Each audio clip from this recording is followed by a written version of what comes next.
Good evening. Coral Sea Week is meant to commemorate the comradeship in arms of Australians and Americans during World War II.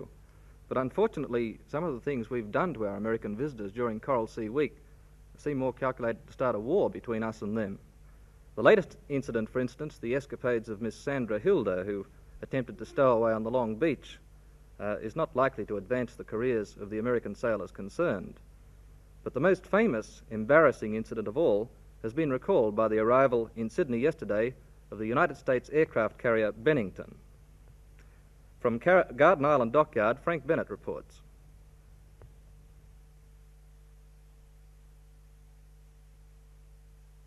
But maybe he'll report a little later on. Let's find out. Yes, well, I might reveal a little bit of the story about the Bennington. In fact, a party of university students slipped through the security screen, reached the bridge, and sounded the ship's chemical warfare alarm. We might show you a little more of that later on, but first we're going to show you the men who actually did it 10 years ago. Dr. John Conolly, a geologist, and Mr. Michael Cox, a chemist, two of the students who raided the Bennington. Tonight, they're here with Gerald Stone.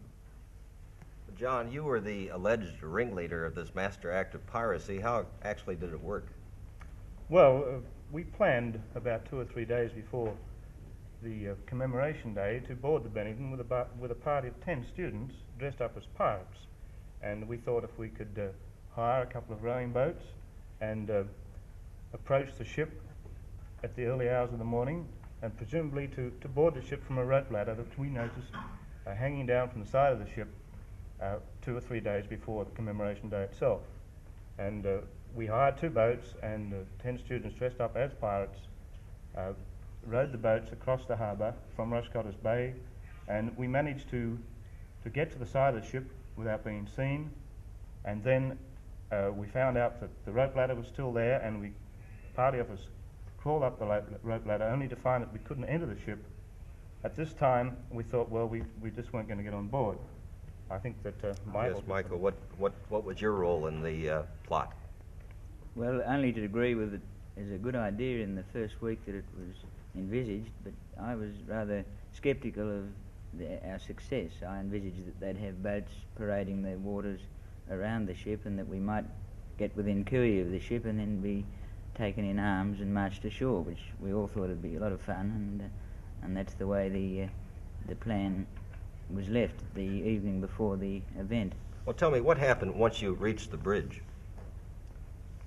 Well, 5 students reached the bridge. There was nobody on the bridge at that time. It was about 4:30 in the morning. And one of the students, Dr. Paul Lennon, who's now a major in Vietnam, decided to try and get the loudspeaker system to work. And one of the seamen came up to the bridge and showed him how to use this public address system, whereupon he took the microphone and announced to the people in the ship that the USS Bennington had now been captured by Sydney University pirates. I think at this time, one of the other students pulled the general warfare alarm, and somebody pulled the chemical warfare alarm as well. Yes, so what happened after that, Michael? Were you arrested or taken under arms? Yes, we were taken under arms by the guards aboard the ship that seemed to be wearing every armament that one could envisage a policeman could wear, batons and revolvers, and they took us down, and we waited at the gangplank on the wharf side of the ship, and the captain of the guard said to us, he said, if we had you guys back home, he said, we'd lock you up and throw the key away. Listen, you're 10 years older and a good deal more respectable now. Would you do the same thing over again, looking back on it, John? I don't think that it's a fair question, but I think if I was 10 years younger, I might have the same impulse, yes. And Michael? I would agree. The same thing. Good. Thank you very much. And now the arrival in Sydney yesterday of the United States aircraft carrier Bennington. From Garden Island Dockyard, Frank Bennett reports.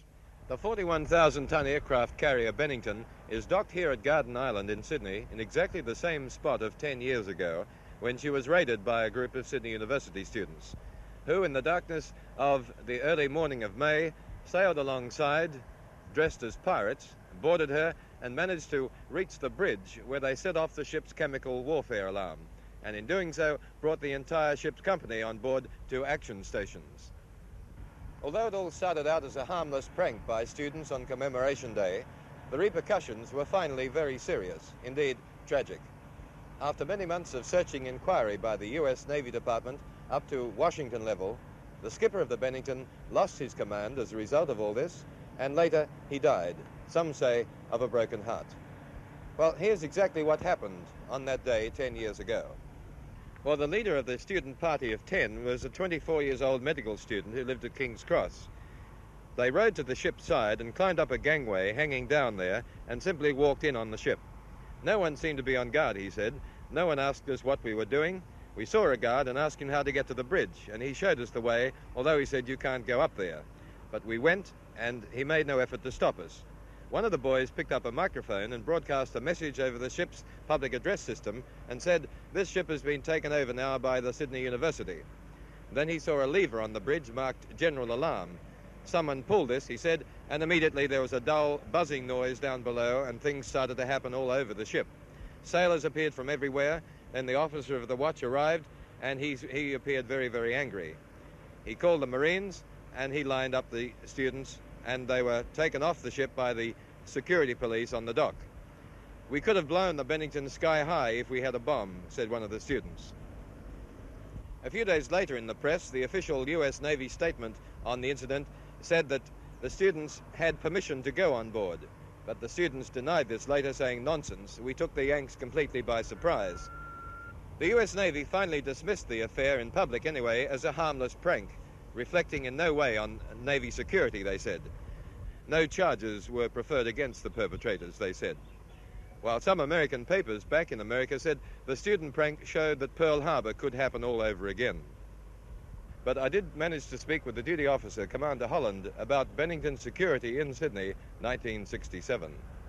We have the normal security that we have had in all our foreign ports that we have visited. The waterline is lighted. We have sentries